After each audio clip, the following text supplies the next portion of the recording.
Good morning and welcome to Mrs. Wrigglesworth's English Classroom.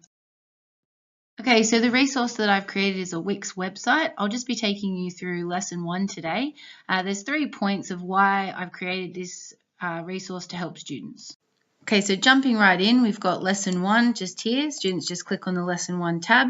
I've got the learning goals front and center for the students because I think that's very important that they know what we're going to be doing in the class and what I'll be making sure that they know. The main focus of the first lesson before we jump into unpacking themes is understanding the students' background knowledge on language, identity and culture. So we're going to be having free discussion questions which are here for the students to have a look at to encourage them to take part in class. And I'll be trying to deepen their understanding using substantive communication. So once we go into a question, I'll be using open-ended questions, things like, can you tell me more? Does anyone else have a different view? And asking them why they're thinking that. And this is to try and encourage a free flow of ideas and to try and deepen that understanding. So part 2 of the first lesson is a comparison activity where we'll be looking at 2 different clips and the students are to write a short answer response that they send to me separately. This is really important for individual feedback so that I can check student understanding.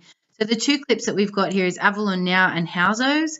They're both quite relatable and funny. I thought it would be a great way of getting students to start to kind of break down, vernacular differences, settings, characterization, and cultural values. Okay, so once the students have finished with lesson 1, there's an option here for extension activities. So this is really simple. There's Quizlets on the Castle Comprehension Film Technique quiz.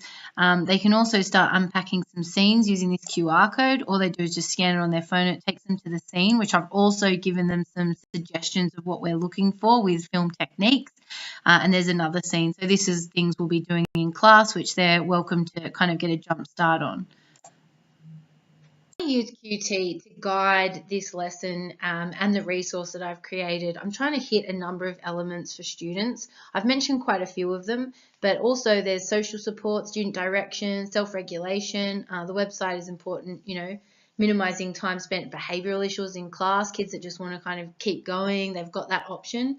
But yeah, the model for me highlights the need to create QT as a whole.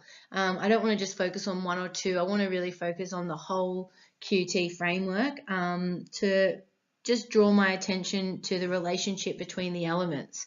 And that's what I've tried to do with this resource.